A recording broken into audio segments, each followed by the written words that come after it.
Good evening. Praise the Lord. கர்த்தருடைய நாமத்திற்கு மகிமை உண்டாகட்டும். கர்த்தர் நல்லவர், அவருடைய கிருபை என்றும் உள்ளது. நாம் ஜெபித்து நாம் ஆரம்பிக்கலாம்.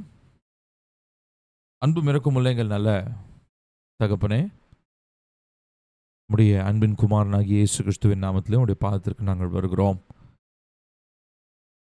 உம்முடைய கிருபையும் இரக்கத்தையும் நினைத்து நன்றி சொல்லுகிறோம்.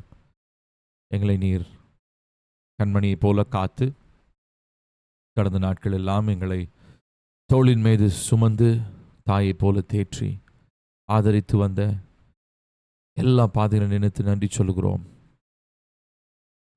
இந்த மாலை வேளையிலும் நாங்கள் உம்முடைய பிள்ளைகளாக இணைந்து இந்த பைபிள் ஸ்டடியில் ஆவியானவர் எங்களுக்கு கற்றுக் கொடுக்கிறதான காரியங்களை நாங்கள் அறிந்து கொள்ளும்படி இந்த நாளில் நாங்கள் வந்திருக்கிறோம்.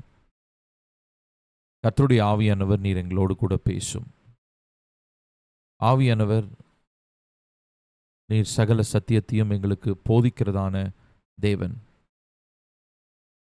நீர் போதிக்கும் பொழுது எங்களுடைய ஆவி ஆத்துமா உணர்வுள்ளதாய், சரீரத்தில் இருக்கிறதான சோர்வுகள் களைப்புகள் எல்லாவற்றையும் அகற்றிவிட்டு எங்களை நாங்களே கர்த்தருடைய வார்த்தைக்கு தகுதியானவர்களாய் இந்த நேரத்தில் நாங்கள் காத்திருக்க கர்த்தர் எங்களுக்கு உதவி செய்யும். எங்களோடு கூட நீர் பேசும். நீர் பேசும் தெய்வம். நாங்கள் ஏதோ கதையை தியானிக்கவோ இல்லை என்றால் வெறும் வரலாற்றை குறித்து தெரிந்து கொள்ள மாத்திரம் நாங்கள் வரல. எங்களுடைய உள்ளான மனுஷனுக்கு தேவையான ஆவிக்குரிய மன்னாவையும் நாங்கள் பெற்றுக்கொள்ள வந்திருக்கிறோம். ஆகினாலே ஆவியானவர் எங்களோடு பேசும். நீர் பேசுகிறதை நாங்கள் கேட்கவும் தெளிவுள்ள சிந்தையோடு, இணக்கமுள்ள இருதயத்தோடு, விட்டு கொடுக்கிற மனப்பான்மையோடு கர்த்தர் உணர்த்துகிற காரியங்களுக்கு விட்டு கொடுக்கவும் ஆவியானவர் இந்த நாளில் எங்களுக்கு உதவி செய்வீராக. இந்த வசனத்தை கேட்க முடியாதபடி காணப்படுகிற எல்லா கவனக்குறைவுகள், கவன சிதைவுகள் இயேசுவின் நாமத்தினாலே எங்களுடைய சிந்தையை விட்டு, மூளைப்பகுதியை விட்டு வெளியேறட்டும். தெளிவுள்ள சிந்தையை தாரும், ஆயத்தமுள்ள இருதயத்தை தாரும், கீழ்ப்படிதலுள்ள மனதை கர்த்தர் தாரும். எங்களோடு பேசும்.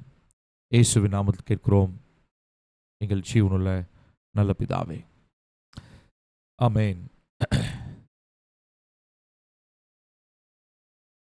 Praise the Lord. உங்கள் எல்லாரையும் சந்திக்கிறதுல மிகுந்த மகிழ்ச்சி. நம்ம போன வாரம் நம்ம ஆக்சுவலி மீட் பண்ணலை.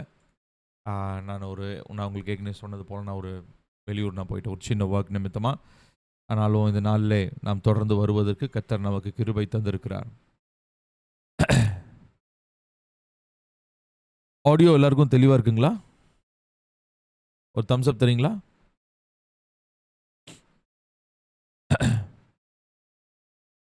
S, okay. இல்லை, எங்கள் வாய்ஸ் தெளிவாக வரல அப்படின்னாங்க. தெளிவாக இருக்குல்ல? Okay, thank you.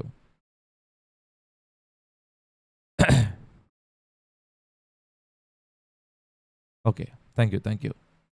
சரி, கர்த்தர் நல்லவர். நம்ம தொடர்ந்து தேவனுடைய வார்த்தைக்கு நேராக நம்முடைய கவனத்தை நாம் திருப்புவோம். நம்ம மனிதன்,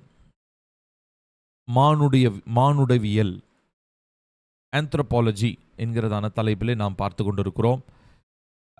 மனிதனுடைய அமைப்பு என்ன, மனிதனை குறித்து நாம் அறிந்து கொள்ள வேண்டியது என்ன, மனிதர்களாகிய நமக்குள் இருக்கிற அமைப்பு என்ன, இதை பற்றி நிறைய காரியங்களை நாம் அறிந்து கொள்ள போகிறோம். அதற்கு ஒரு முன்னுரையாக ஒவ்வொரு விதமான சரீரங்கள் இருக்கிறது, மேனிகள் உண்டு என்று சொல்லி பார்த்தோம். அதுதான் நம்ம அந்த 1 கொரிந்தியர் 15வது அதிகாரம் 38 41 வசனங்களில் நம்ம பார்த்தோம். மனுஷனுக்கு ஒரு சரீரம் இருக்கிறது, மிருகங்களுக்கு ஒரு சரீரம், அப்புறம் மீன்களுக்கு ஒரு சரீரம், பறவைகளுக்கு ஒரு சரீரம், செலஸ்டியல் பாடிஸ் என்று சொல்லுகிறோம், வானத்துக்குரிய மேனிகள் உண்டு என்று சொல்லி நாம் பல பிரிவுகளாக 6 பிரிவுகளாக நம்ம இதை பார்த்தோம். இதோடு தான் நம்ம போன தலைப்பை நம்ம நிறுத்தியிருந்தோம். மேற்கொண்டு இதிலிருந்து கர்த்தருடைய ஆவியானவர் நமக்கு என்ன கற்றுக் கொடுக்க போறாருன்றதை நம்ம ஆயத்தத்தோடு நம்ம கேட்கலாம்.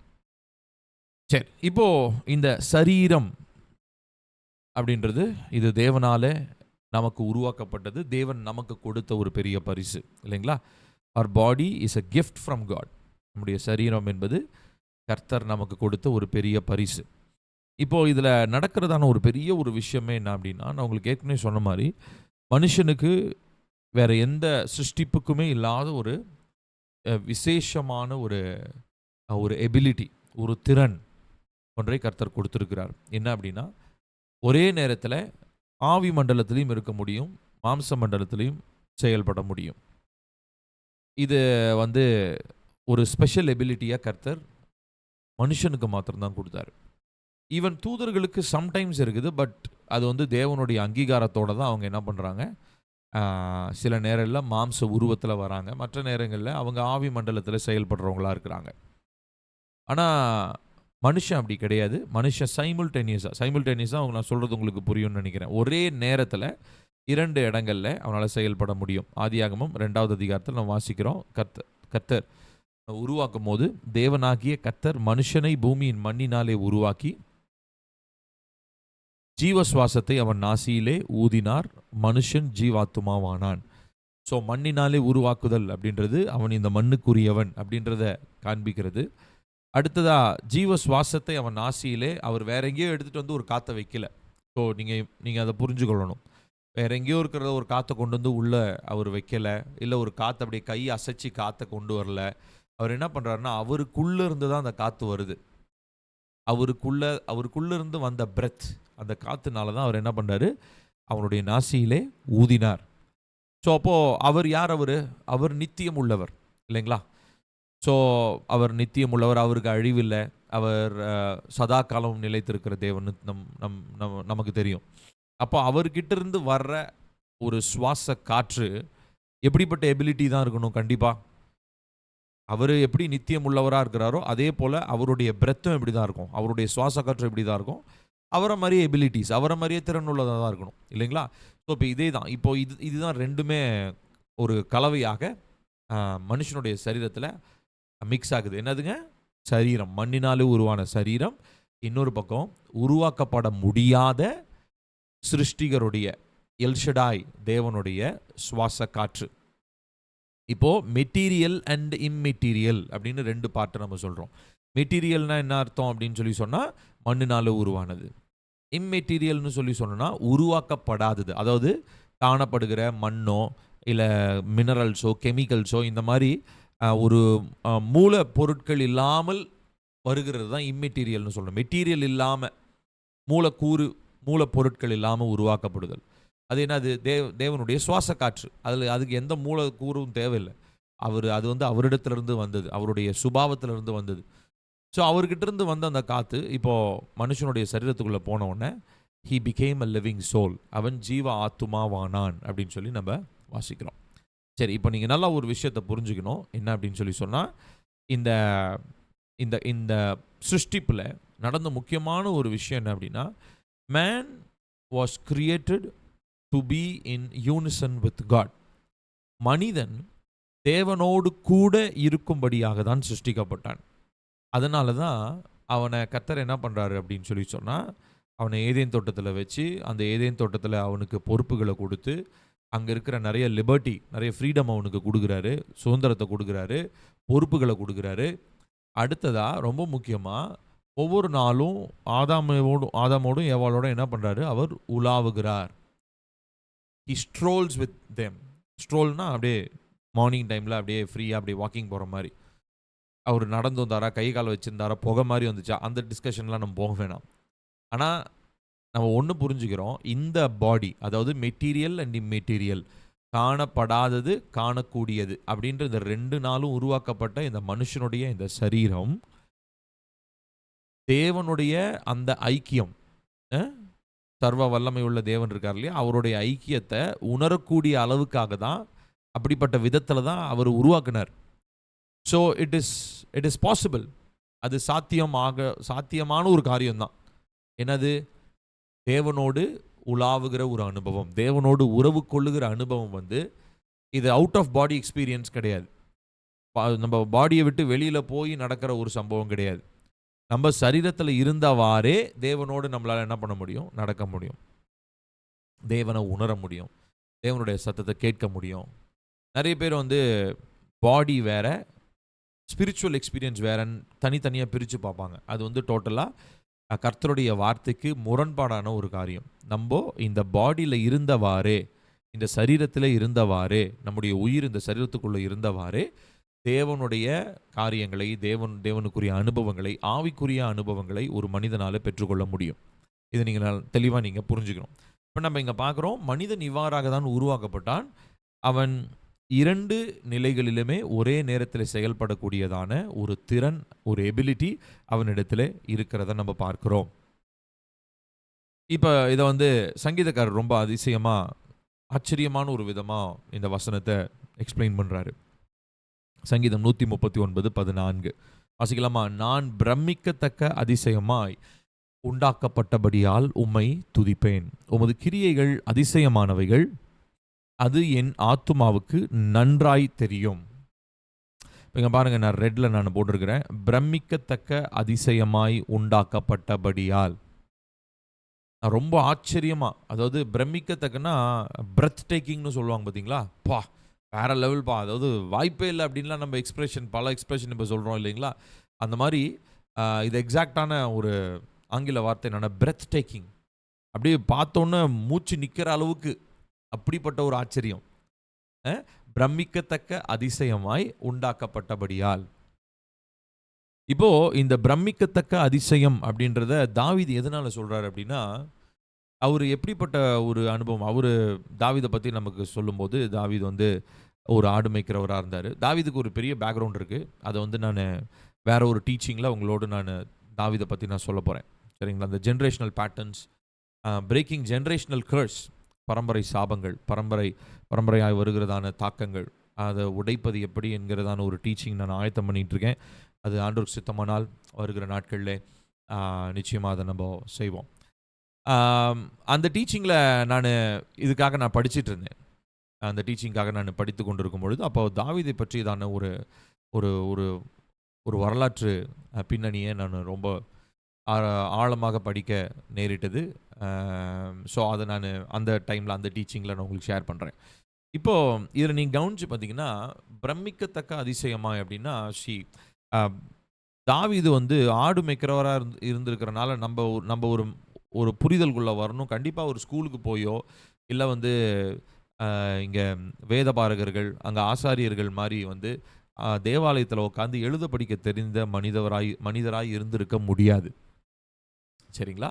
ஸோ அப்போ இவரெல்லாம் என்ன பண்ணியிருக்கணும் இவர் அப்படின்னா, ஏன்னா அது பேசிக் அண்டர்ஸ்டாண்டிங் இல்லைங்களா? ஆடு மேய்ச்சிட்டு இருக்கிற ஒரு பையனுக்கு எழுத படிக்க கண்டிப்பாக தெரிஞ்சிருக்காது. எழுத படிக்க தெரிஞ்சுதான் கண்டிப்பாக அவர் ஆடு மேய்ச்சிருக்க மாட்டார். வேற ஏதாவது வேலைக்கு கூப்பிட்டு போயிருப்பாங்க அவரை. ஸோ அவர் என்ன பண்ணியிருக்காரு, அவர் ஆடு மேய்க்கிற காலத்திலிருந்தே பாடல்களை பாடி பாடி பாடி நல்லா அவருடைய மனதில் இருந்திருக்கும். இது வந்து ஒரு பேசிக் அண்டர்ஸ்டாண்டிங். இதுக்கு எதுவும் வசனம் இல்லை. பட் வரலாற்று பின்னணியை பார்க்கும்போதும் நமக்கு அப்படி அவ்விதமாக தான் நமக்கு புரிய வருகிறது. அவர் சிறு பிராயத்திலிருந்தே நல்ல பாடல்களை பாடி, மேபி அவர் அந்த கிண்ணறம் வாசிக்கிறதுல வேற அவர் ரொம்ப கை தேர்ந்த ஒரு மியூசிஷியன் அவர். அதனால் நல்லா அந்த பாடல்களை நல்லா மனப்பாடமாக பாடி பாடி பாடி நல்லா ஒரு மைண்டில் இருந்திருக்கும்னு நினைக்கிறேன். மேபி அதுக்கப்புறம் அவர் ராஜாவானதுக்கப்புறம், அவர் அரண்மனைக்கு வந்ததுக்கப்புறம், அதுக்கப்புறம் எல்லா ஃபெசிலிட்டிஸும் அவருக்கு இருந்திருக்கும் இல்லைங்களா? ஸோ இவர் சொன்னதெல்லாம் ஒருத்தங்க எழுதியிருப்பாங்களா இருக்கும். அதாவது அவங்கள வந்து ஸ்கிரைபுன்னு சொல்லுவாங்க. வேதபாரகன் அப்படின்னா அவங்க சொல்கிறத எழுதுறவங்க தான் வேதபாரகர்கள்னு சொல்லுவாங்க. ஸோ அந்த மாதிரி மக்களுடைய வசதியினாலே அவர் ஏற்கனவே எழுதின, கர்த்தர் அவருக்கு கொடுத்த பாடல்களை அவர் என்ன பண்ணியிருக்கலாம், எழுத்து வடிவத்தில் பாடல்களாக இஸ்ரவேல் மக்களுக்கு அவர் எழுதி கொடுத்துருக்கலாம். ஸோ இது வந்து ஒரு பேசிக்கான ஒரு அண்டர்ஸ்டாண்டிங். சரி, இப்போது இந்த தாவீதுக்கு வந்து பார்த்தீங்கன்னா பெருசாக சயின்ஸ் பற்றிலாம் கண்டிப்பாக அறிவே இருந்திருக்காது.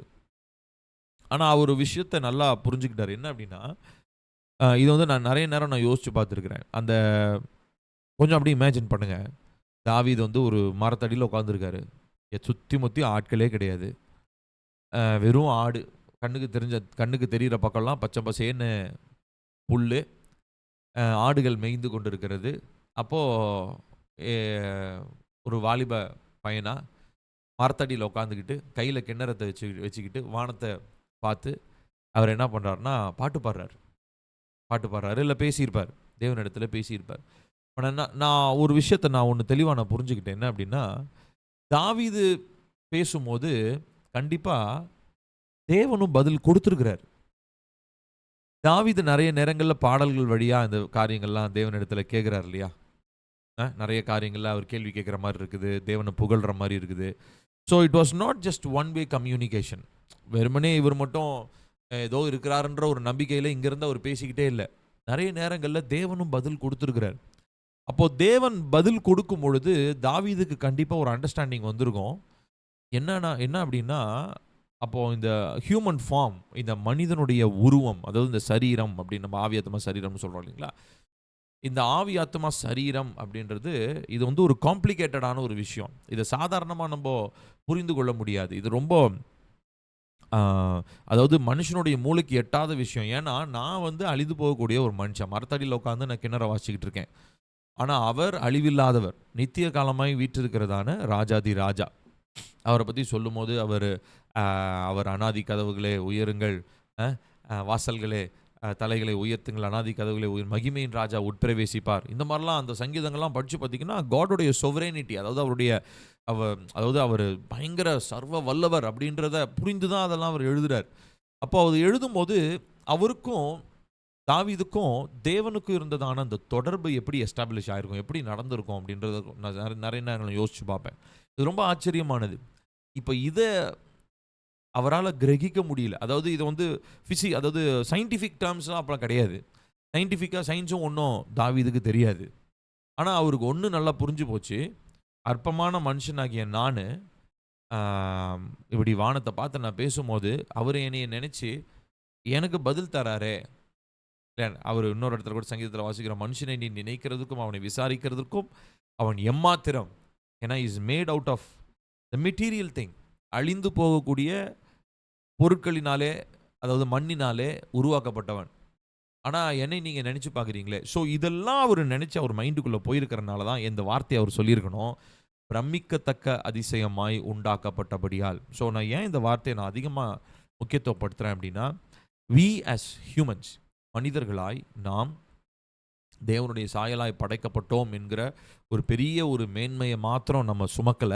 அதையும் தாண்டி ஒரு மேன்மையான ஒரு சத்தியத்த நாம் புரிந்து கொள்ள வேண்டும். என்னன்னு சொல்லி சொன்னா, ஒரே நேரத்தில நம்போ மாம்ச மண்டலத்திலயும், ஆவி மண்டலத்திலயும் செயல்படக்கூடியதான ஒரு பெரிய திறனை கர்த்தர் மனிதர்களாகிய நமக்கு கொடுத்திருக்கிறார். நான் சொல்றது உங்களுக்கு புரியுதுங்களா? இது உண்மையாலுமே யாருக்குமே கிடைக்காத ஒரு பாக்கியம். அ ஸோ நம்ப ஊர் கவிஞர்கள், இது யார் எழுதின அ வார்த்தைன்னு தெரியல.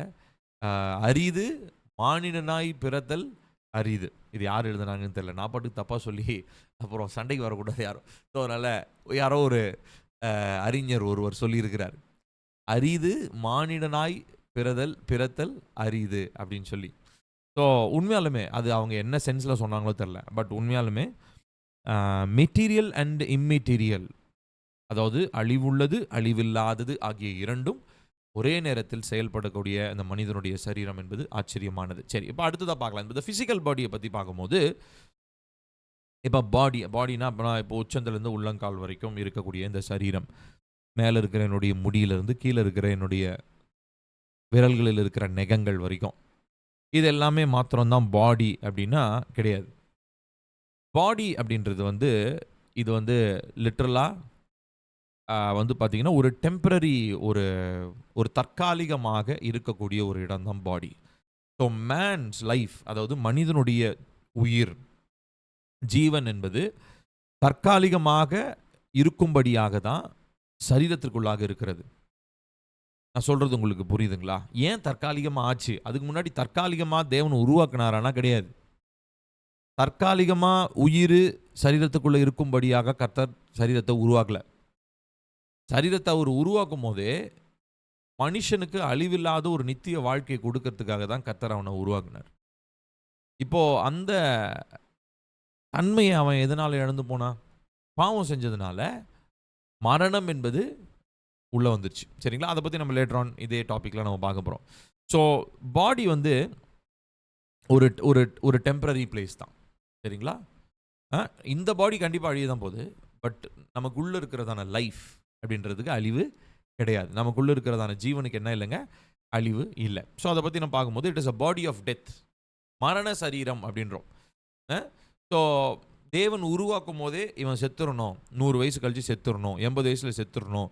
இல்லை நம்ம அதிகமாக உயிர் வாழ்ந்த மனுஷன் பைபிளில் மெத்துசலா 969 வருஷம்.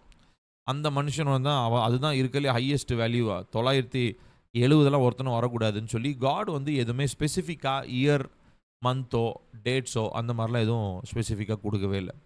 ஏன்னா டெத் அப்படின்றது, மரணம்ன்ற பேச்சுக்கே அவருடைய சிருஷ்டிப்பில் இடம் இல்லை.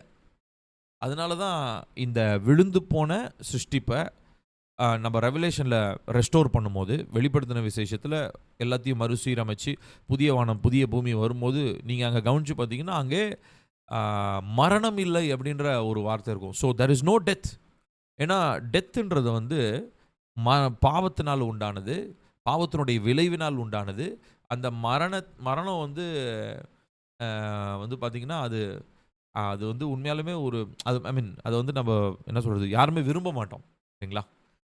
யாருமே வந்து விரும்ப மாட்டோம். மரணம் வந்து யாருக்குமே பிடிக்காத ஒரு விஷயம். டெத்துன்றது நம்ம யாருமே ரசித்தோ பிடிச்சோ அப்படிலாம் நம்ம எதுவுமே நம்ம அதை செய்ய மாட்டோம். அதை நம்ம அனுபவிக்கவும் மாட்டோம். It is something that is அன்பிரசிடென்ட்னு சொல்லுவோம். அதாவது எதிர்பாராதது, நமக்கு தேவையில்லாதது, அசௌகரியத்தை ஏற்படுத்தக்கூடியது மரணம். இப்போது காடோடைய ஒரிஜினல் பிளானில் அது கிடையவே கிடையாது. ஆனால் இது எப்படி மனுஷனுக்குள்ளே வந்தது? அது அவனுடைய பாவ செயலினாலே வந்தது. So man was created to live. அவன் வாழும்படியாக. எப்படி வாழும்படியாக? நித்திய காலமாய் வாழும்படியாக. யாரோடு வாழும்படியாக? அவனை உருவாக்கின தேவனோடு வாழும்படியாக அவன் உருவாக்கப்பட்டவன். மரணம் நம்மளுடைய அஜெண்டாவில், கிரியேஷனுடைய அஜெண்டாவில் கிடையவே கிடையாது.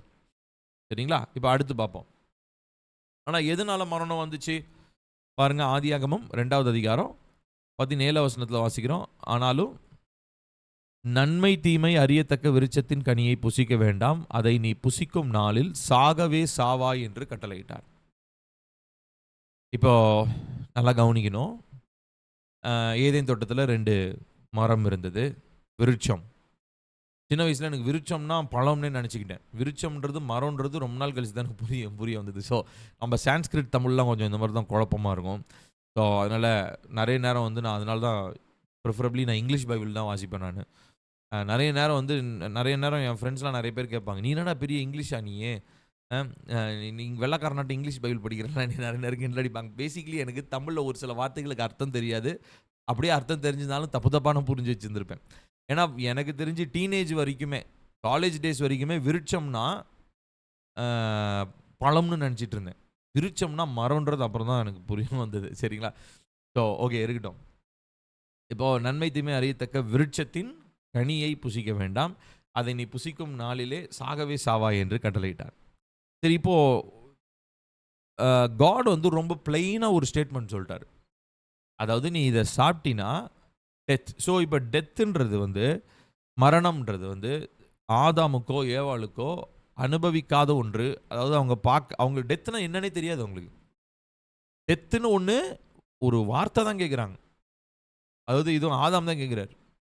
டெத்துன்ற வார்த்தையை சாகவே சாவாய் அப்படின்ற ஒரு வார்த்தையை தான் கேட்குறாரு ஒழிய டெத்துனா என்ன, அதாவது செத்து போயிடுவோம், மண்ணோட மண்ணாக போயிடுவோம். இப்போ நமக்கு வந்து டெத்துனா என்னன்னு நமக்கு தெரியும். ஏன்னா நமக்கு முன்னாடி யாரோ ஒருத்தவங்க மறிச்சாங்க, அதனால மரணம் நமக்கு. இப்போ அவர் டைமில் அவர் தான் மொதல் மனுஷன். ஸோ டெத்துனா என்னன்னே தெரியாது அவருக்கு. அந்த மாதிரி ஒரு ஸ்டேட்டில் காட் என்ன சொல்கிறாரு? நீ சாகவே சாவாய். தேவன் என்ன சொல்கிறாரு? நீ மரிப்பாய் அப்படின்றார். ஸோ இப்போ இது வந்து உண்மையாலுமே ஒரு ஒரு ஒரு கன்ஃபியூஷனாக தான் இருந்திருக்கும்னு நினைக்கிறேன் ஆதாமுக்கு. அது என்னன்னே அவருக்கு தெரியாமல் இருந்திருப்பாருன்னு நினைக்கிறேன். பட் சம்பவ் அவர் அது சார்ட் அவுட் பண்ணியிருப்பார். ஏன்னா அங்கே தான் 3வது மனுஷனாகிய பிசாசு உள்ளே நுழைஞ்சு பேசிக்கிட்டு இருக்கானே. ஸோ அதை நம்ம லேட்டர் ஆன் பார்க்கலாம். இப்போது பவுல் வந்து ரொம்ப இதை தெளிவாக புரிஞ்சுக்கிட்டார். என்ன அப்படின்னா, இந்த மரணம்ன்றது தேவனுடைய சிருஷ்டிப்பனுடைய ஒரு பங்கு அல்ல. ஆனால் எப்போ மனுஷன் பாவம் செய்கிறானோ, அதாவது கரெக்டாக அந்த பழத்தை சாப்பிடக்கூடாதுன்னு சொன்ன அந்த பழத்தை எப்போ அவன் சாப்பிட்டானோ அப்போவே என்ன ஆயிடுச்சு? மரணம்ன்றது தவிர்க்க முடியாத ஒரு காரியமாக மனிதனுக்குள் வந்து விட்டது. சரிங்களா? இப்போ இதை பற்றி ஒரு சில வசனங்களை அப்போஸ்தலனாகிய பவுல் சொல்றதை நம்ம வாசிக்கலாம். ரோமர் 5:12 வாசிக்கலாமா? ரோமர் 5:12. இப்படியாக ஒரே மனுஷனாலே பாவமும் பாவத்தினாலே மரணமும் உலகத்திலே பிரவேசித்தது போலவும். ஸோ யாரு? ஆதாம் மூலமாக பாவமும் பாவத்தின் விளைவாக மரணம் உலகத்தில் வந்துச்சுங்களாம். எல்லா மனுஷரும் பாவம் செய்தபடியால் மரணம் எல்லாருக்கும் வந்தது போலவும் இதுவும் ஆயிற்று. ஸோ எல்லா மனுஷரும் என்ன ஆயிட்டாங்க? ஆதாம் கிட்ட இருந்து வந்த எல்லா மனுஷர்களும் பாவம் செய்தபடியால் மரணம் எல்லாருக்கும் வந்தது போலவும் இதுவும் ஆயிற்று. ஸோ எல்லாருக்குமே டெத் அப்படின்றது இன்எவிட்டபிள், தவிர்க்க முடியாத ஒரு காரியமாக மாறிவிட்டது. அதே ரோமர் 7வது அதிகாரம் 24வது வசனத்தை வாசிக்கலாம். அவர் சொல்றாரு, நிர்பந்தமான மனுஷன் நான், இந்த மரண சரீரத்தினின்று யார் என்னை விடுதலையாக்குவார்? நிர்பந்தமான மனுஷன் நான், இந்த மரண சரீரத்தினின்று யார் என்னை விடுதலையாக்குவார்? ஸோ அவருடைய பாடியை பற்றி அவர் அட்ரஸ் பண்ணுற விதமே அதுதான். மரண சரீரம் இது அப்படின்னு சொல்கிறாரு. சரிங்களா? ஓகே. ஸோ இப்போ அடுத்ததான் நம்ம பார்க்க போகிறது, இப்போ இது வரைக்கும் பார்த்தது மரண சரீரம். இப்போ அடுத்து பார்க்க போகிறது பாவ சரீரம், பாடி ஆஃப் சின். இது என்ன அப்படின்றத நம்ம பார்க்கலாம். இப்போது எதனால இந்த மரணம் வருதுன்னு சொன்னேன்? ஏன்னா கர்த்தருக்கு பிரியமில்லாத பாவத்தை அவங்க செஞ்சதுனால பாவம் உள்ளே வந்துருச்சு. டிஸ்ஒபீடியன்ஸ். பாவம்ன்றது எதனாலன்னு சொல்கிறோம்? கீழ்ப்படியாமை. என்ன கீழ்ப்படியாமை? தேவனுடைய வார்த்தைக்கு கீழ்ப்படியாமை. தேவனுடைய வார்த்தைக்கு கீழ்ப்படியாததுனாலே பாவம் உள்ளே நுழைந்தது. சரிங்களா? ஸோ சரீரம், நித்திய வாழ்க்கைக்காக உருவாக்கப்பட்ட சரீரமானது பாவம் உள்ளே நுழைஞ்ச உடனே நித்திய வாழ்க்கை அப்படின்றதான அந்த எபிலிட்டியை அந்த சரீரம் இழந்து போச்சு. ஸோ இந்த சரீரம் மண்ணோட மண்ணாக போக வேண்டிய நிலை ஏற்பட்டுருச்சு.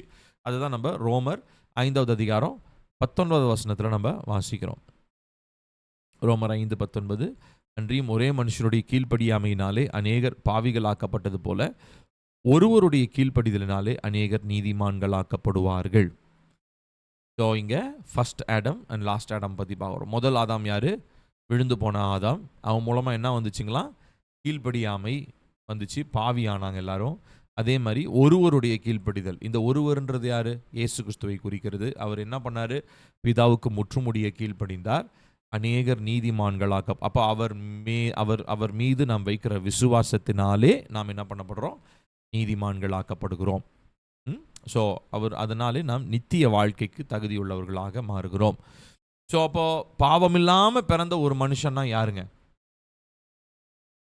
ஒரு மனுஷன் இந்த உலகத்தில் வாழணும்னா நித்திய காலமாக வாழ்ந்துருக்கலாம். யார் அந்த மனுஷன்? இயேசு ஒருத்தர் தான்.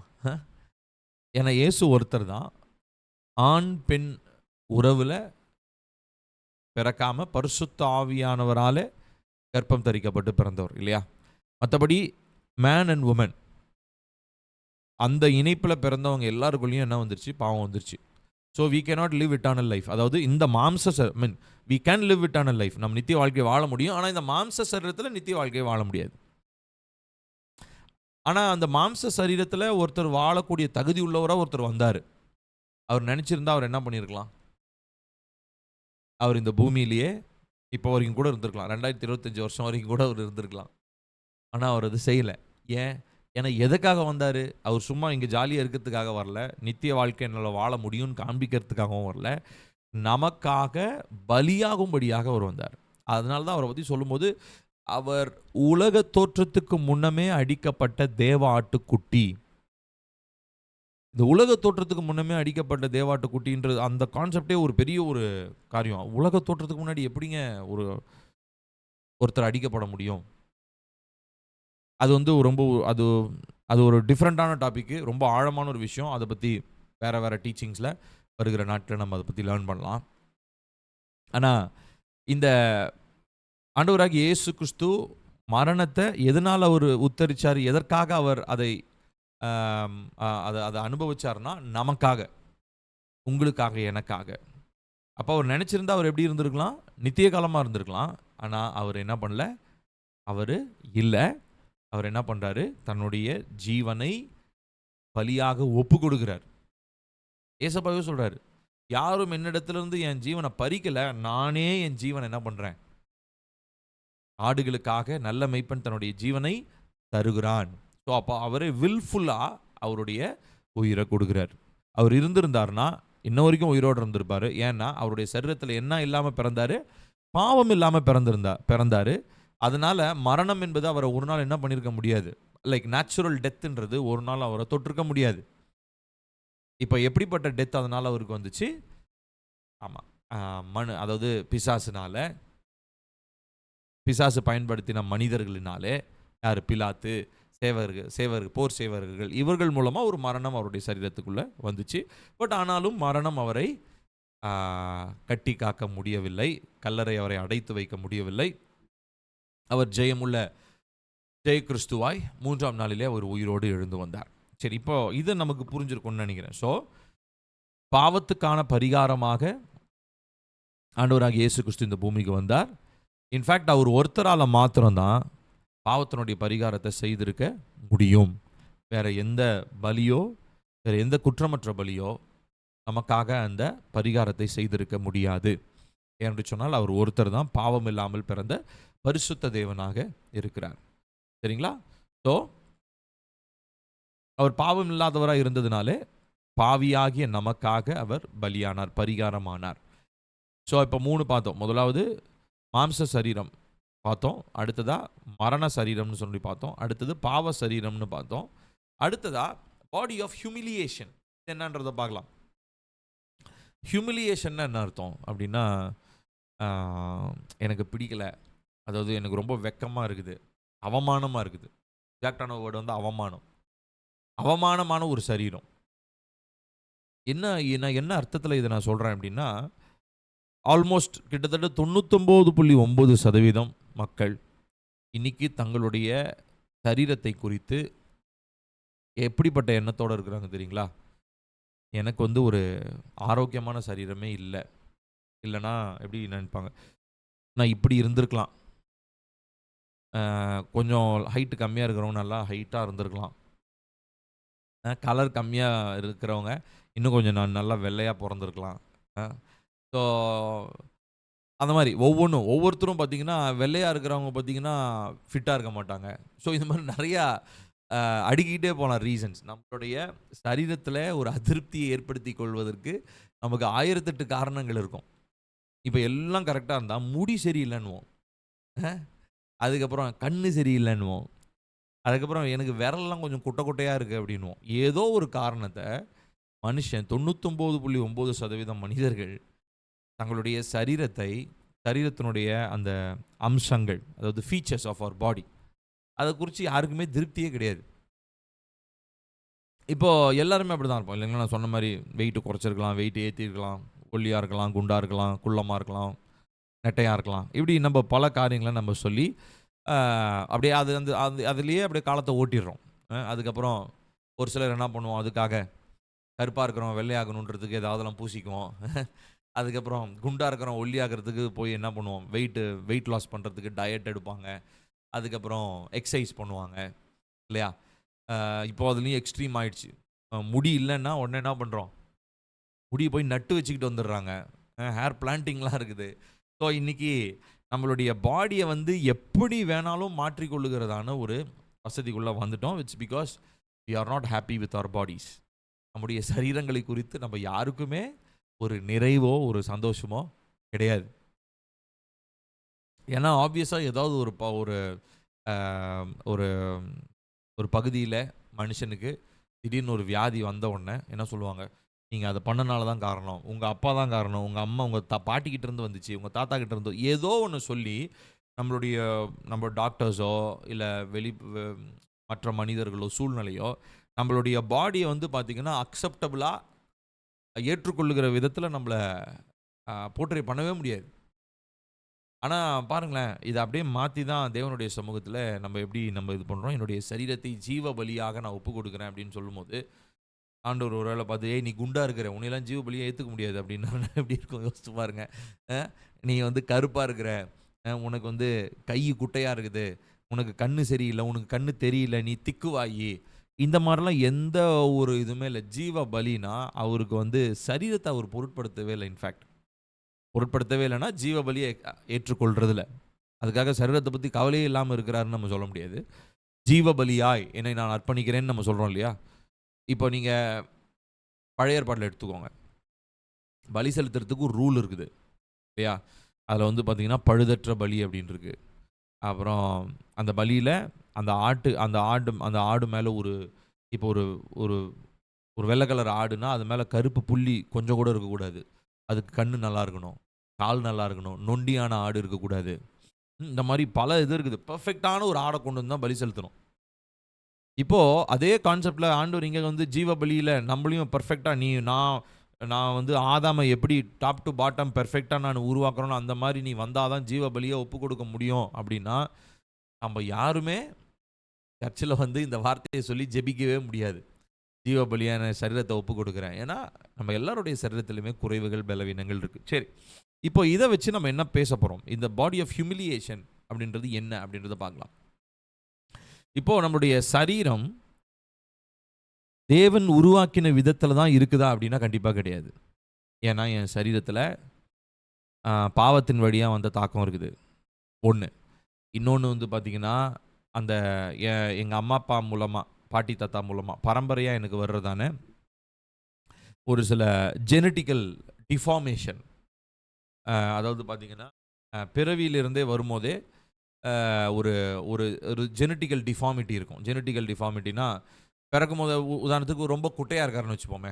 அம்மா, அப்பா குட்டையா இருந்தாங்கன்னா, பிள்ளையும் அப்படி தான் இருக்கும். திடீர்னு பிள்ளை நெட்டையெல்லாம் வராது. பிள்ளை குட்டையா தான் வரும்.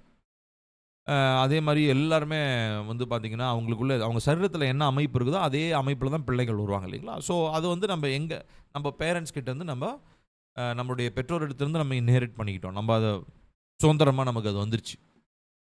நம்ம எதுவும் செய்யல. நேச்சுரலா அது வந்துருச்சு. இப்போ உதாரணத்துக்கு நான் வந்து உயரமாகணும்லாம் நான் யோசிக்கவே இல்ல. ஏன்னா நெறைய பேர், "நீ நல்லா உயரமா இருக்கிறப்பா" அப்படின்னுவாங்க. ஆனா உயரமா இருக்கிற எனக்கு தான் தெரியும் நெறைய பிரச்சனை. பஸ்ஸில உட்கார முடியாது, ட்ரெயின்ல உட்கார முடியாது.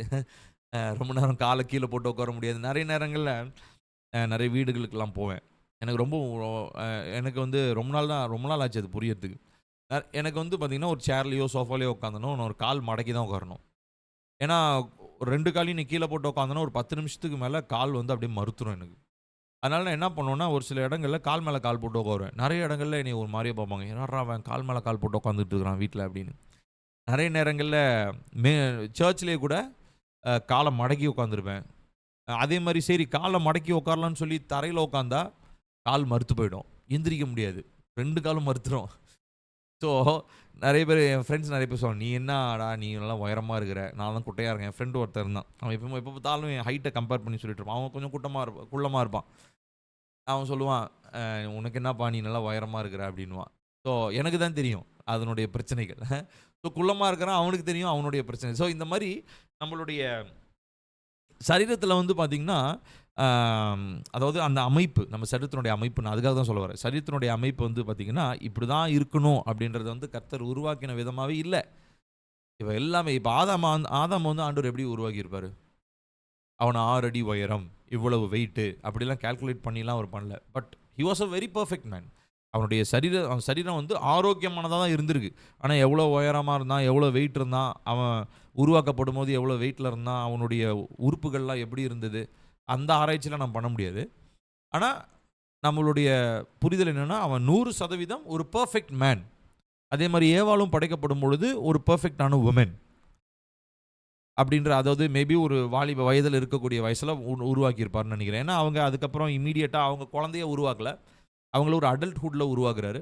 பாசிபிலி ஒரு ஒரு 25 டூ 30ல இருக்கிற ஒரு ஒரு ஆண், பெண்ணுடைய சரீர வளர்ச்சிகள் எப்படி இருந்திருக்குமோ, அந்த அந்த அமைப்பில தான் உருவாக்கியிருப்பாருன்றது நம்மளுடைய அண்டர்ஸ்டாண்டிங்.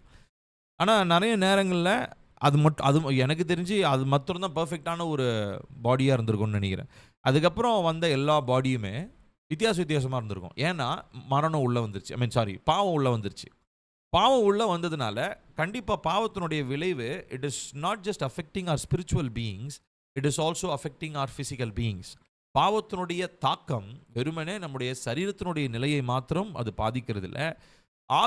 ஆவி மனுஷன், ஸ்பிரிச்சுவல் மேன்னு சொல்றோம் இல்லைங்களா? அந்த மனுஷனுடைய தாக்கத்தையும் அது பாதிக்குது. ஸோ அதனால கண்டிப்பா உருவாக்கப்பட்ட விதத்தில் நம்ம இருக்கிறோமான்றது கண்டிப்பாக கேள்விக்குறி தான். நம்ம யாருமே இப்படி தான் இருக்கணும் அப்படின்னு கர்த்தர் நம்மளை விதமாக உருவாக்கியிருக்காரு. அதை அக்செப்ட் பண்ணிக்கிறோம், நல்லது தான். ஆனால் சம்வேர் நம்மளுடைய சரீரத்தில் பாவமும் உள்ள நுழைஞ்சது இல்லையா, அது வெளியா என்னவும் நுழைஞ்சிருக்குதுங்க. ஒரு சில தேவையில்லாத ஒரு சில காரியங்களும் நம்முடைய சரீரத்தில் என்ன இருக்குது, நுழைந்திருக்குது. அதுதான் நம்ம ஹியூமிலியேஷன் அப்படின்னு நம்ம சொல்கிறோம். ஓகேங்களா? சரி, இப்போ பாருங்க, ஒரு வசனத்தை வாசிக்கலாம். பிலிப்பியர் 3:21. அவர் எல்லாவற்றையும் தமக்கு கீழ்ப்படுத்தி கொள்ளத்தக்க தம்முடைய வல்லமையான செயலின்படியே நம்முடைய அற்பமான சரீரத்தை தம்முடைய மகிமையான சரீரத்திற்கு ஒப்பாக மறுரூபப்படுத்துவார்.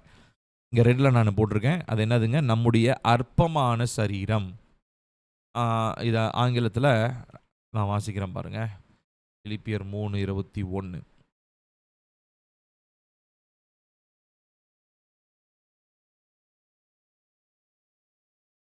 Who will transform our lowly body to be like his glorious body by the power that enables him even to subject all things to himself. Lowly body, குறைவுள்ள, ரொம்ப குறைவான ஒரு சரீரம். அந்த சரீரம் தான் நமக்கு நம்ம இன்ஹெரிட், நம்ம சுதந்திரிச்சோம். கர்த்தர் நமக்கு கொடுக்கல. நமக்கு உருவாக்கும் போது ஆதாம பர்ஃபெக்டாக தான் உருவாக்குனாரு. ஆனால் நம்முடைய சரீரம் அற்பமான சரீரமாக மாறிடுச்சு. நான் இப்போ இது வரைக்கும் சொன்னது உங்களுக்கு புரியுதா? ஒரு தம்ஸ் அப் தரீங்களா?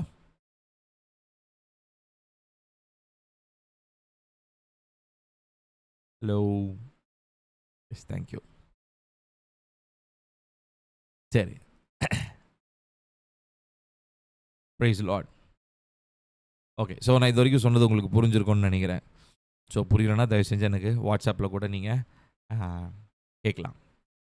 ஸோ இந்த சரீரத்தை அற்பமான ஒரு சரீரமாக கர்த்தர் நம்ம சுதந்திரித்து கொண்டோம். கர்த்தர் பெர்ஃபெக்டாக உருவாக்கினார். அற்பமான சரீரமாக சுதந்திரித்து கொண்டோம். மகிமையான சரீரத்திற்கு ஒப்பாக நாம் மறுரூபமாக்கப்படுவோம். Our bodies will be transformed. மகிமையின் சரீரத்திற்கு நேராக நாம் பயணம் செய்து கொண்டிருக்கிறோம். கர்த்தருடைய வருகையினாலோ இல்லை என்றால் நம்முடைய மரணனாலோ அதில் அந்த மண்ணான சரீரம் முடிவுக்கு வந்துடும். அதுக்கப்புறம் க்ளோரியஸ் பாடி அப்படின்றது நமக்கு உண்டாகும், மகிமையின் சரீரம். இப்போ இருக்கக்கூடிய நம்முடைய சரீரம் நிச்சயமாக தேவன் சிருஷ்டி பண்ணிக்கு உருவாக்கினா ஆதாம் மாதிரி ஒரு பெர்ஃபெக்டான சரீரம் கிடையாது. இதை நம்ம அக்செப்ட் பண்ணி தான் ஆகணும், இல்லையா? ஆனால் இந்த சரீரத்தை மண்ணோட மண்ணாக அது புதஞ்சிட்டாலும் அதுக்கப்புறம் அந்த பாடிக்குள்ளே ஒரு டிரான்ஸ்ஃபர்மேஷனை ஏற்படுத்துகிறாரு. அந்த டிரான்ஸ்ஃபர்மேஷன் தான் எதனால் நடக்குதுன்னு பார்க்குறோம். க்ளோரி, அவருடைய மகிமையினாலே உருவாகுது. அந்த மகிமைனா என்னது? சரிங்களா? பொதுவாக மகிமைன்றதுக்கு 1008 விளக்கம் நம்ம சொல்லுவோம். மகிமைனா மேகம், மகிமைனா கர்த்தருடைய செயல்கள், மகிமைனா கர்த்தருடைய அற்புதங்கள். இன்ஃபேக்ட் ஏசப்பா பற்றி சொல்லும் போது யோவானில் நம்ம வாசிக்கிறோம், அவர் கானாவூரில் அந்த அற்புதத்தை செஞ்சு தம்முடைய மகிமையை வெளிப்படுத்தினார். ஆனால் அது ஒன்று மட்டும்தான் மகிமைனா இல்லை, நிறைய காரியங்கள்லாம் மகிமை அப்படின்றத நம்ம பார்க்குறோம். ஆனால் மகிமைன்றது நம்முடைய சரீரத்தில் எப்போ வெளிப்படுத்தப்படுது அப்படின்னு சொன்னால், இந்த மரண சரீரம்ன்றது முற்றிலுமாக மாறி க்ளோரியஸ் பாடி அப்படின்றது அது எங்கேருந்து அப்படியே உள்ளேருந்து வரும்னு நினைக்கிறேன் நான். அது உள்ளேருந்து அப்படியே ஏன்னா உள்ளுக்குள்ளே அந்த அந்த அந்த அந்த குமாரனுடைய சாயலுக்கு ஒப்பானவர்களாய் அப்படின்னு நம்ம வாசிக்கிறோம், இல்லையா? ஸோ ஜீசஸோடைய ரிஃப்ளெக்ஷன் நமக்குள்ளே உண்டாக நம்மளுடைய பாடி என்ன ஆகுதுங்க? நம்மளுடைய பாடி உள்ளுக்குள்ளே ஆயத்தத்தோடு இருக்குது. எதுக்காக? க்ளோரியை ரிவீல் பண்ணுறதுக்கு. ஆனால் வெளியில் இருக்கிற பாடி என்ன ஆகுது? அப்படியே அழிஞ்சிக்கிட்டே போகுது, ஷ்ரிங்க் ஆகிட்டே போகுது, சுருங்கிக்கிட்டே போகுது. ஆனால் உள்ளுக்குள்ளே இருக்கிறதான மனுஷன் என்ன ஆகுறாருங்க? உள்ளேருந்து க்ளோரியஸ் பாடியை ரிவீல் பண்ணுறதுக்கு ஆயத்தமாகிட்டு இருக்காரு. நான் சொல்கிறது புரியுதா? இப்போ உதாரணத்துக்கு ஒரு 80 வயசில் இருக்கிற ஒரு பரிசுத்தமான எடுத்துக்குவோம். 80 வயசில் இருக்கிற ஒரு ஆண்டவருக்குள்ளே இருக்கிற ஒரு தேவ மனுஷன் எடுத்துக்குவோம். 80 வயசில் அவருடைய சரீரம் எப்படி இருக்கும்? கண்டிப்பாக பலவீனமானதாக இருக்கும். தோல் சுருங்கி போயிருக்கும். அவருடைய நடை தளர்ந்து போயிருக்கும். அவருடைய மாம்ச ரீதியாக அவருக்கு ஸ்ட்ரென்த்து ஒரு 25% தான் இருக்கும்னு வச்சுப்போம். ஆனால் அவர் ஒரு பரிசுத்தமானா தேவனோடு நடக்கிற ஒரு அனுபவம் உள்ள ஒரு மனுஷனாக இருந்திருந்தாருன்னா அவருக்கு உள்ளே இருக்கிற உள்ளான மனுஷன் எப்படி தெரியுமா இருக்கும்? இது பேசிக் அண்டர்ஸ்டாண்டிங். இது நீங்கள் புரிஞ்சுக்கணும். என்ன அப்படின்னா, அவர் தேவனோடு இருக்கிற அனுபவத்தில், தேவனோடு அவர் நேரம் செலவழிக்கிற அந்த அனுபவத்தில் அவருக்குள்ள இப்போ ஒரு எப்படா அந்த குளோரியஸ் பாடி எக்ஸ்ப்ளோட் ஆகும், வெளியில எப்படா வெளிப்படும்னு ஆயத்தத்தோட காத்துட்டு இருப்பாங்க அவங்க. இப்போ அந்த மாதிரி அந்த பரிசுத்தவான்கள்ட்டலாம் நம்ம பார்க்கும்போது நமக்கு தெரியும். அவங்க என்ன உலகத்தையே வெறுத்த மாதிரி ஏங்க இப்படி பேசுறாங்க அப்படின்னு நம்ம நினச்சிட்டு இருப்போம் நிறைய நேரம். ஆனால் உண்மையாலுமே ஆன்சர் வந்து இதுதான். ஏன்னா they want to shred off their physical bodies. அவர்களுடைய இந்த அழிவுக்குரிய சரீரத்தை விட்டு மகிமையின் சரீரத்துக்குள்ளே போகணுன்ற ஒரு ஆசை வந்துடும் அவங்களுக்கு அப்படின்னு சொல்லி நான் புரிஞ்சுக்கிறேன். ஏன்னா தட்ஸ் பிகாஸ் ஐவ் சீன். நான் நிறைய ஆண்டோருக்குள்ள மரித்த வயதான ஊழியக்காரர்களை நான் பார்த்துருக்கிறேன். என்னுடைய தாத்தா பாட்டி அவங்களுடைய டைம்லையும் நான் பார்த்துருக்குறேன். அவங்க வந்து டெத்தை வந்து தே எம்ப்ரேஸ்ட் இட். ஏன்னா தே நியூ, அதாவது என்ன மருந்து கொடுத்தாலும் என்ன ஊட்டச்சத்தான உணவை சாப்பிட்டாலும் this body is not going to get better. இந்த மாம்ச சரீரம் என்ன சாப்பிட்டாலும் திரும்ப என்ன ஆக போகிறதில்ல, பெட்டர் ஆக போகிறதில்ல. அது ஹீலிங்லாம் நடந்து அப்படியே கம்ப்ளீட்டாக 20 வயசு மாதிரி நான் மாற போகிறேன் அப்படின்ற ஆசை அவங்களுக்கு இல்லை, அந்த தேவையும் அவங்களுக்கு இல்லை. அப்போ அவங்களுக்கு ஒரு குறிப்பிட்ட டைம் வந்த உடனே கர்த்தர் அவங்களுக்கு வெளிப்படுத்த ஆரம்பித்த உடனே, அவங்களுடைய நாட்கள் சமீபமாகுதுன்ற வெளிப்படுத்த ஆரம்பித்த உடனே அவங்களுக்கு எப்படிப்பட்ட ஆசை வந்துடுது தெரியுமா? அவங்களுக்கு மகிமையின் சரீரத்தை நான் பெற்றுக்கொள்ளணும், இந்த தேகத்தை விட்டு நான் பிரியும். பவுல் கூட சொல்கிறாரு இல்லையா, தீமோத்தேயு எழுதும்போது கடைசி சாப்டரில் இந்த தேகத்தை விட்டு நான் பிரியக்கூடிய நாட்கள் வந்துருச்சு அப்படின்னா, மற்றவங்களுக்கு வேணால் அது துக்கமாக இருக்கலாம். எழுதின தீமோத்தேயுக்கு ஐயோ நம்முடைய ஆவிக்குரிய தகப்பனாகிய பவுல் இறந்து போகிறாரே அப்படின்னு. ஆனால் தீமோத்தேயுக்கு வந்து பாலுக்கு வந்து பார்த்திங்கன்னா அது பயங்கர சந்தோஷம். அவர் என்ன சொல்கிறாரு அப்படின்னு சொன்னால், இதுலேருந்து போகிறது எனக்கு ரொம்ப சந்தோஷமாக இருக்குது அப்படின்ற மாதிரி தான் அவர் சொல்கிறார். ரீசன் என்ன அப்படின்னா, இந்த க்ளோரியஸ் பாடி மகிமையின் சரீரம் உள்ள ஆயத்தமாகிட்டே இருக்குங்க. இந்த மகிமையின் சரீரத்தை ஆவியானவர் நமக்குள்ளே இருந்து என்ன பண்ணிட்டு இருக்காரு, ஆயத்தப்படுத்திகிட்டே இருக்கிறார். Somewhere deep down in our inner man this glorious body is getting prepared, is getting ready.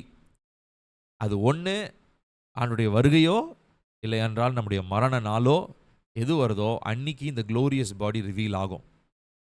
அது நம்ம கண்ணுக்கு தெரியாது, அது மாம்சத்தில் இருக்கிற மற்ற மனுஷர்களுக்கு அது தெரியாது. மகிமையின் சரீரத்தில் அதை நம்ம அனுபவிக்க போகிறோம். இது கர்த்தருடைய வசனம். அப்போ இது வரைக்கும் சொன்னது உங்களுக்கு புரிஞ்சதுங்களா? ஒரு தம்ஸ் அப் தரீங்களா? ஃபிசிக்கல் பாடி, க்ளோரியஸ் பாடி பற்றி நான் சொல்லியிருக்கேன். Okay, thank you. சரி, இப்போது இந்த 3 காரியங்களாக பார்த்தோம். ஸோ முதலாவது உருவாக்கப்பட்ட சரீரம், அடுத்ததாக மரண சரீரம்னு பார்த்தோம், அடுத்து பாவம் நிறைந்த சரீரம், அடுத்ததாக அவமானம், அதாவது கொஞ்சம் கூட ஒரு என்ன சொல்கிறது, ஒரு ஆரோக்கியம் இல்லாத ஒரு சரீரமாக, அவமானம் நிறைந்த ஒரு சரீரமாக இருக்கிறது. அடுத்ததாக இப்போ இதை வந்து நம்ம என்ன செய்யணும், கர்த்தர் என்ன செய்ய சொல்கிறார், இந்த பாடியை டிசிப்ளின்டு பாடி, ஒழுக்கம் உள்ள ஒரு சரீரமாக மாற்ற சொல்லி தேவன் விரும்புகிறார். சரிங்களா? ஸோ இப்போது நிறைய பேர் இவ்விதமாக சொல்கிறத நான் கேட்டிருக்கேன். என்னன்னா, ஆல்ரெடி நம்ம சரீரம் பாவம் செஞ்சு பாவம் நிறைஞ்ச சரீரமாக மாறிடுச்சு, இதுக்கு மேலே என் சரீரத்தை நான் எப்படி காத்துக்கிட்டா என்ன, எப்படி இருந்தாலும் அழிஞ்சு தானே போகுது. ஒருவேளை நம்ம யோசித்துருப்போம், இல்லை யாராவது கண்டிப்பாக நம்மகிட்ட இப்படி சொல்லியிருப்பாங்க. யாராவது ஒருத்தர் வந்து சொல்கிறோன்னு வச்சுக்கோங்களேன், ஏப்பா இப்படி பண்ணாத உன் சரீரம் கெட்டு போயிடும்பா, இதை பண்ணாத உன் சரீரம் அழிஞ்சு போயிடும் அப்படின்னா, ரொம்ப விவரம் தெரிஞ்ச ஆவிக்குரிய விஷயத்தில் இந்த மாதிரி வசனங்கள்லாம் தெரிஞ்சவங்களாம் இருந்தால் என்ன சொல்லுவாங்க, அடுத்து ஏற்கனவே அந்த சரீரம் செத்து போகுதுன்னு தெரியுதுல்ல, அப்புறம் என்னத்தை காப்பாற்றி என்னத்தை பண்ண போகிறோம் அப்படின்னு சொல்லி பேசுகிறத நம்ம கண்டிப்பாக கேட்டிருப்போம். ஆனால் அது வந்து நமக்கு ஒரு ரீசன் கிடையாது. நல்லா புரிஞ்சுக்கணும், நம்மளுடைய சரீரம் வந்து பாவம் நிறைஞ்ச மரணத்துக்கு ஏதுவான சரீரமாக இருந்தாலும்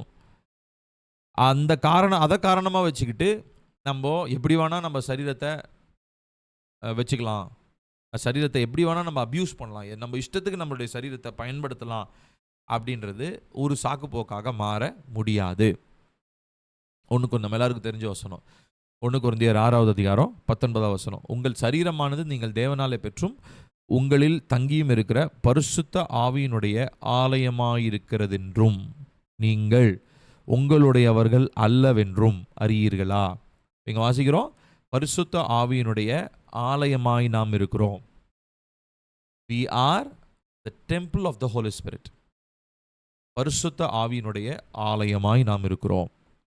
நல்லா கவனிக்கணும், இந்த இந்த டெம்பிள் அப்படின்ற கான்செப்டை வந்து பால் இங்கே கொண்டு வர்றாரு.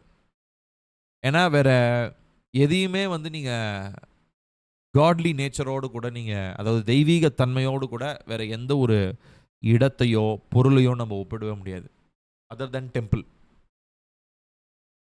இப்போது பழைய ஏற்பாட்டை எடுத்துக்குவோம். பழைய ஏற்பாட்டை எடுத்துட்டிங்கன்னா, அதாவது ஆதாமேவல் காலத்தை எடுத்துப்போம். ஆதாமேவல் காலத்தில் கர்த்தர் அவங்களுக்கு சரீரத்தை கொடுத்தாரு, அவங்களோடு ஐக்கியம் கொள்ளும்படி விரும்பினார். அந்த ஐக்கியத்தை அவங்க தொலைச்சிட்டாங்க பாவத்தினால. அதுக்கப்புறம் அவர் பண்ணின எல்லா முயற்சியுமே எதற்காக? எப்படியாவது மனுஷனோடு கூட அந்த இழந்து போன ரிலேஷன்ஷிப்பை ரீஎஸ்டாப்ளிஷ் பண்ணணும், திரும்ப அதை அந்த இழந்து போன உறவை திரும்ப புதுப்பிக்கணும் அப்படின்றதுக்காக தான் அவர் என்ன பண்ணுறாரு, பல விதங்களில் ஆபிரகாம் கிட்டேருந்து ட்ரை பண்ணுறாரு. ஆபிரகாம் கிட்டேருந்து உடன்படிக்கை ஏற்படுத்துகிறாரு. ஈசாக்கு, யாக்கோபு, முற்பிதாக்கள், அதுக்கப்புறம் அங்கே மோசே மூலமாக ஆசரிப்பு கூடாரம். அப்போ தான் ஃபிசிக்கலாக ஒரு கான்செப்ட் ஒன்று, கண்ணுக்கு தெரிகிற மாதிரி ஒரு கான்செப்ட் ஒன்று வருது. அப்புறம் ஆசரிப்பு கூடாரத்துலேருந்து தேவாலயம் மாறுது. தேவாலயத்திலேருந்து அதுக்கப்புறம் ஆண்டவராகி இயேசு கிறிஸ்து வந்த உடனே அவர் என்ன பண்ணுறாரு அப்படின்னு சொல்லி சொன்னால், எல்லாரையுமே மனுஷர்களாக இருக்கிறவங்கள, அவரை விசுவாசிக்கிறவங்க எல்லாரையுமே ஆலயமாக மாற்றிட்டார். ஸோ இன்ஃபேக்ட் அந்த கான்செப்ட் அவர் எங்கே சொல்கிறாரு? சமாரியா பெண்ணிடத்தில், சமாரியாவுக்கு போகிற வழியில் உட்காந்துருக்கும் போது அந்த கிணத்தண்டையில் ஒரு பெண் வரா இல்லைங்களா, அந்த பெண்ணிடத்தில் அவர் சொல்லும் போது அவர் சொல்கிறார். அப்போ அந்த பெண் கேட்குறா, உங்களுடைய ஊர்காரங்களாம் சொல்கிறாங்க, நாங்கள் கடவுளை வணங்கணும்னா எருசலேம் தேவாலயத்துக்கு போகணுமாமே. ஏன்னா இவங்க சமாரியர்கள் வந்து பார்த்திங்கன்னா எருசலேம் தேவாலயத்துக்குள்ளே விட வழி இல்லை. அவங்க வந்து இவங்க ஒதுக்கப்பட்டவங்க. ஸோ அதனால் வந்து அங்கே நான் எப்படி போய் வணங்குறது? உண்மையான கடவுளாக நான் தெரிஞ்சுக்கணும்னு எனக்கு ஆசை தான். ஆனால் அந்த ஆலயத்துக்குள்ளே என்னை விட மாட்டாங்களே அப்படின்னு. அப்போ தான் ஏசப்பா என்ன சொல்கிறாரு, எங்கும் தேவனை தொழுது கொள்ளுகிற காலம் வரும், அவரை தொழுது கொள்ளுகிறவர்கள் ஆவியோடும் உண்மையோடும் அவரை தொழுது கொள் அப்படின்ற ஒரு அந்த அந்த டாக்டரினை அவர் ரீடிஃபைன் பண்ணுறார். ஜீசஸ் வந்து அங்கே ட்விஸ்ட் பண்ணல, அவர் ரீடிஃபைன் பண்ணுறாரு. ஏற்கனவே இருந்தது தான், ஆனால் அதை வந்து ரீடிஃபைன் பண்ணுறாரு. இப்போ ரீடிஃபைன் என்ன அர்த்தம்னா, இருக்கிற விஷயத்தையே இன்னும் புரிகிற மாதிரி இன்னும் கொஞ்சம் சொல்லித்தராரு. ஏன்னா நீங்கள் யோசிச்சு பாருங்கள், இப்போது தேவனுடைய ஆசரிப்பு கூடாரத்தில் மாத்திரம்தான் தேவனுடைய பிரசன்னம் தங்கியிருக்கும் அப்படின்னா, அப்போது பரிசுத்தமாய் வாழ்ந்த மற்ற அந்த மனிதர்கள், அந்த காலத்தில் இருந்த மனிதர்கள்லாம் எப்படி இருந்திருப்போம்? போது உதாரணத்துக்கு எடுத்துக்கோமே, இப்போ மோசே எடுத்துக்குவோம். தேவன் வந்து ஆசரிப்பு கூடாரத்தில் மாத்திரம்தான் நான் தங்குவேன் அப்படின்லாம் ஆண்டவர் சொல்லலை. ஆசரிப்பு கூடாரத்தில் அவர் இருப்பார். ஏன்னா மக்கள் எல்லாம் பார்க்குற விதத்தில் அவர் இருப்பார், கண்டிப்பாக இருப்பார். அந்த உடன்படிக்கை பெட்டி இருக்கிற இடம், மகா பரிசுத்த ஸ்தலம் இருப்பார். ஆனால் அதே நேரத்தில் பரிசுத்தவான்கள் ஆயத்தத்தோட இருக்கிற அவர்களுடைய வாழ்க்கையிலும் கர்த்தர் இருந்திருக்கிறார். கவனிச்சு பார்த்தீங்களா? இப்போ நீங்கள் அதுக்கப்புறம் வந்து தான மனிதர்களை பார்ப்போம், ராஜாக்களை பார்ப்போம். இவங்க எல்லாரையும் பாருங்கள், தீர்க்கதரிசிகளை பாருங்கள், எலியா, எலிசா. தேவனுடைய பிரசன்னம் உடன்படிக்கை பெட்டியில் உடன்படிக்கை பெட்டி இருக்கிற அந்த மகா பரிசுத்த ஸ்தலத்தில் தேவ பிரசன்னம் இருந்துச்சு. பெலிஸ்தர்கள் வந்து அதை சூறையாடிட்டு போயிட்டாங்க. இப்போ தேவனுடைய பிரசன்னம் விலகிடுச்சு அங்கேருந்து. அப்போ தேவ பிரசன்னம் எங்கே இருந்துச்சு? அப்படியே போயிடுச்சா? உடன்படிக்கை பெட்டியை பெலிஸ்தர்கள் தூக்கினோன்னா ஆண்டவர் பிரசன்னம் மேலே போயிடுச்சா? இல்லை. தேவனுடைய பிரசன்னம் ஓல்ட் டெஸ்டமெண்ட்லேருந்து கான்செப்ட் இருந்துச்சு. தேவனுடைய பிரசன்னம் அதுக்கு ஆயத்தத்தோட, விருப்பத்தோட, பரிசுத்தத்தோட காத்திருக்கிற மனுஷங்களிடத்துல தேவன் தன்னுடைய பிரசன்னத்தை வெளிப்படுத்துறாரு. இப்போ ஒரு பக்கம் உடன்படிக்கை பெட்டி, சாமுவேல் 1 சாமுவேல் வாசிக்கிற உடன்படிக்கை பெட்டியை பெலிஸ்தர்கள் ஒரு பக்கம் தூக்கிட்டு போனாலும், இன்னொரு பக்கம் தேவனுடைய பிரசன்னம் சாமுவேல் கிட்ட தேவன் பேசுறாரு. சாமுவேலுக்குள்ள தேவனுடைய ஆவியானவர் தங்கியிருக்கிறத நம்ம பார்க்குறோம். அப்போ இந்த ஓல்ட் டெஸ்டமெண்ட்ல இருந்து இந்த கான்செப்ட் வந்து பார்த்தீங்கன்னா அப்படியே மறைஞ்சிருக்குது, நமக்கு தெரியல. நம்ம வந்து ஆசரிப்பு கூடாரத்தில் மட்டும்தான் இருந்துச்சு, தேவாலயத்தில் மட்டும்தான் இருந்துச்சுன்னு நம்ம சொல்ல முடியாது. தேவனுடைய பிரசன்னம், God was longing to have that relationship again with human beings. மனிதனோட திரும்ப அந்த உறவை அவர் ரீஎஸ்டாப்ளிஷ் பண்ணி அவங்களோட உறவு கொள்ளணும் தான் நினைக்கிறார். அதுக்கு அவங்க புரிந்து கொள்கிற ஒரு விதமாக இருக்கிறதுக்காக தான் ஆசரிப்பு கூடாரம், தேவாலயம்லாம். ஆனால் அல்டிமேட் எய்ம் என்ன அப்படின்னா, ஒரு ஹியூமன் லைஃப்பில், ஒரு ஹியூமன் பீயிங் ஒரு மனுஷனுடைய சரீரத்துக்கு உள்ள வந்து வாசம் பண்ணணுன்றது தான் காடோடைய அல்டிமேட் எய்ம். எப்போத்திலிருந்து? இயேசு கிறிஸ்து வந்ததுல இருந்தா இல்ல, ரைட் ஃப்ரம் த பிகினிங், ஆதாமேவாள் காலத்திலிருந்தே ஹியூமனோடு கூட ஹியூமனுக்குள்ளாக இருக்கணுன்றது தேவனுடைய அல்டிமேட் எய்ம். ஏன்னா இதை நீங்கள் ஓல்ட் டெஸ்டமென்ட் நல்லா கவனிச்சு பார்த்தீங்கன்னா தான் புரியும். அப்போ அந்த வெளிப்படையாக இருந்த அந்த மகா பரிசுத்த ஸ்தலம், ஆசரிப்பு கூடாரம், தேவாலயம்லாம் அந்த மக்களுக்கு for the people to know, for the public people, இஸ்ரேலில் இருந்ததான பொது மக்கள் இருந்தாங்க இல்லையா, அவங்களுக்கு தேவன் ஒருத்தர் இருக்கிறாருன்றதுக்காக தான் அது. மற்றபடி பார்த்தீங்கன்னா தேவன் இந்த பிரசன்னத்துக்காக, தேவனுக்காக ஆயத்தத்தோடு இருக்கிறவங்களுக்குள்ளவே தேவன் இருக்கிறத நம்ம பார்க்குறோம். சரியா? அஃப்கோர்ஸ் ஆவியானவர் நிரந்தரமாக அவங்களுக்குள்ள தங்கலை. ஆவியானவர் ஒரு ஸ்பெசிஃபிக் டாஸ்கை நிறைவேற்றுவதற்காக, ஒரு சில குறிப்பிட்ட காரியங்களை நிறைவேற்றுவதற்காக வந்து போய் இருக்கிறத நம்ம பார்க்குறோம். பட் நிரந்தரமாக எப்போ வராரு? பரிசுத்த ஆவியானவர் ஆண்டவராகிய இயேசு கிறிஸ்துவினுடைய மரணத்திற்கு அப்புறம். ஏன் மரணத்தில் என்ன சிக்னிஃபிகன்ஸ், என்ன முக்கியத்துவம் இருந்தது? அவருடைய சரீரம் ரெண்டாக பிற்கப்பட்டது. அவருடைய சரீரம் பிற்கப்பட்டது எதனுடைய அடையாளமாக ஆச்சு? நம்ம வாசிக்கிறோம், அவர் முடிந்தது என்று சொல்லி அவர் ஜீவனை விட்ட பொழுது அந்த தேவாலயத்தில் இருந்ததான திரைச்சீலை மேல் தொடங்கி கீழ் வரைக்கும் கிழிந்தது அப்படின்னு சொல்லி பார்க்குறோம். எதற்காக? மனிதர்களாகிய நாம் தேவனுடைய மகா பரிசுத்த ஸ்தலத்திற்குள்ளாக நுழையும்படி. அது மாத்திரம் இல்லை, இப்போ பிளக்கப்பட்ட கண்மலையாகிய கிறிஸ்துவின் மூலமாக அந்த ஜீவன் நீரூற்றாகிய பரிசுத்த ஆவியானவர் நமக்குள்ள நிரந்தரமாக தங்கும்படியான ஒரு ஆலயமாக நம்ம என்ன பண்ணப்படுறோம்? மாற்றப்படுகிறோம். புரியுதுங்களா? இதுதான் பரிசுத்த ஆவியினுடைய ஆலயம் அப்படின்னா இதுதான் கான்செப்ட். ஏன்னா இது திடீர்னு எங்கேருந்தோ திடீர்னு ஆண்டவர் இந்த கான்செப்டை கொண்டு வரல. ஆதாம் காலத்திலிருந்தே இந்த கான்செப்ட் தொடர்ச்சியாக வந்து கொண்டே தான் இருந்தது. ஆனால் அது ஃபுல்ஃபில் ஆனது எப்போ? இயேசு கிறிஸ்துவனுடைய மரணத்தில். இயேசு கிறிஸ்து தன்னை பலியாக ஒப்பு கொடுத்த அந்த நேரத்தில் அந்த வாக்குத்தத்தம், அந்த தேவனுடைய விருப்பம் அது நிறைவேறினது. சரிங்களா? ஸோ அப்போ தேவன் நமக்குள்ளாக வாழ்வதனாலே, பரிசுத்த ஆவியனுடைய ஆலயமாய் நாம் இருப்பதனாலே, இந்த சரீரத்தை பற்றி இந்த சாக்குப்போக்கு சொல்கிறத நம்ம நிறுத்திடணும். சரிங்களா? நான் ஆக்சுவலி இதை பற்றியும் ஒரு ஸ்டடி நான் பண்ணிக்கிட்டு இருக்கிறேன். சரீரத்தை, ஏன்னா நம்ம ஆவியை பற்றி படிச்சிருக்கிறோம். லாஸ்ட்டு இயர் எண்டில் நம்ம அதை பற்றி ஒரு டீச்சிங் எடுத்தோம். சோல் பற்றி பார்த்துருக்கோம், ஆத்துமாவை குறித்து, ஆத்துமா காயங்கள், ஆத்துமான என்ன அப்படின்றத பற்றி பார்த்துருக்கோம். சரீரத்தை பற்றி நான் சொல்லணும் கண்டிப்பாக. அதை பற்றி ஒரு பெரிய டீச்சிங் இருக்குது. பட் அது தேவனுக்கு சித்தமானால் வருகிற நாட்களில் நம்ம கர்த்தர் என்னைக்கு நமக்கு நேரத்தை தருகிறாரோ அன்றைக்கி நம்ம அதை பற்றி நம்ம பேசலாம். இப்போ இந்த சரீரத்தை பற்றி நம்ம ஒரு சில காரியங்களை புரிஞ்சுக்கணும்னா, ஸோ ஃபர்ஸ்ட் ஆஃப் ஆல் அது நாம் நமக்குரியவர்கள் அல்ல, நாம் விலைக்கு வாங்கப்பட்டிருக்கிறோம். ஆர் பாடி டசன்ட் இவன் பிலாங் டு ஆர் செல்ஃப். நம்முடைய சரீரம் நமக்கு சொந்தமானதல்ல, நம்முடைய சரீரம் தேவனுக்கு சொந்தமானது. ஏனென்றால் அவர் விலையாக அதை வாங்கியிருக்கிறார், அதிலே அவர் தங்கியும் இருக்கிறார். அதனால் மிகுந்த ஜாக்கிரதையோட கவனத்தோடு நம்முடைய சரீரத்தை நாம் காத்துக்கொள்ள வேண்டியது அவசியமாக இருக்குது. சரிங்களா? பாருங்கள், 1 கொரிந்தியர் 9:27, மற்றவர்களுக்கு பிரசங்கம் பண்ணுகிற நான் தானே ஆகாதவனாய் போகாதபடிக்கு என் சரீரத்தை ஒடுக்கி கீழ்ப்படுத்துகிறேன். இது இன்னும் ஒரு இன்டென்ஸான ஒரு கான்செப்ட். இதை ப்ரிஃபரபிளி நம்ம நெக்ஸ்ட் வீக் நம்ம இந்த தலைப்பை நம்ம பேசுவோம். சரிங்களா? To discipline our body. So டிசிப்ளினிங்னா என்னது? சரிங்களா? ஸோ அந்த டிசிப்ளினில் ஒரு பார்ட்டு தான் fasting, praying, sitting in God's presence, கர்த்தருடைய சமூகத்தில் உட்கார்றது அப்படின்றது ஒரு டிசிப்ளின், ஒரு ஒழுக்கம். சரிங்களா? ஸோ இதை பற்றி நம்ம அடுத்த வாரத்தில் நம்ம பேச போகிறோம். இது வரைக்கும் பேசினது உங்களுக்கு புரிஞ்சதுங்களா? ஒரு தம்ஸ் அப். Okay, thank you. சரி, ஸோ இந்த ஹோம்ஒர்க் நான் உங்களுக்கு இந்த சாப்டர் இந்த பகுதியில் எதுவும் கிடையாது. பட் நான் உங்களுக்கு பர்சனல் சஜஷனாக நான் உங்களுக்கு சொல்கிறது, ரோமர் நிருபம் இருக்கு இல்லைங்களா, 16 அதிகாரங்கள் இருக்கும்.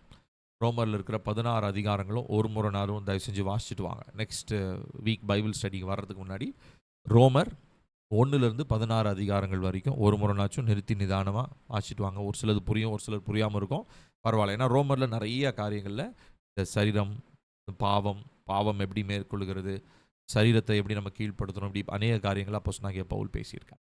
ஓகேவா? ஸோ இதனுடைய, ஏன்னா இது இன்னும் கொஞ்சம் இன்டென்ஸாக நம்ம டிசிப்ளினிங் த பாடி அப்படின்றத நம்ம அடுத்த வாரம் நம்ம படிக்க போகிறோம். ஜெபிக்கலாமா? அன்பும் இரக்கமுள்ள எங்கள் நல்ல தகப்பனே, கிருபையானது நல்ல இரவு வேலைக்காக உமக்கு நாங்கள் நன்றி சொல்லுகிறோம். கர்த்தாவே, இந்த நாளிலே நாங்கள் உம்முடைய பிள்ளைகளாய் இந்த சரீரத்தை குறித்து நாங்கள் பார்த்தோம். இந்த மனுஷர்களாகிய எங்களுக்கு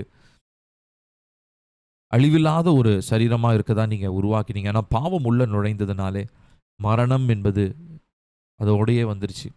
அந்த மரணத்திற்கு ஏதுவான ஒரு மனிதர்களாய் நாங்கள் இருந்தாலும், மரணத்திற்கு ஏதுவான எங்கள் சரீரத்தை உயிர்ப்பிக்கக்கூடிய வல்லமை பரிசுத்த ஆவியானவரை உம்மிடத்தில் இருப்பதினாலே வெளிப்பிரகாரமாக எங்களுடைய சரீரத்தின் பலன் குறைந்து போனாலும் உள்ளிருந்து எங்களை புதிதாக்கி மகிமையின் சரீரத்திற்கு எங்களை ஆயத்தப்படுத்துகிறதான பரிசுத்த ஆவியானவரே, எங்களை இந்த நாளிலே எங்களுடைய சரீரத்தை பரிசுத்தப்படுத்தும்.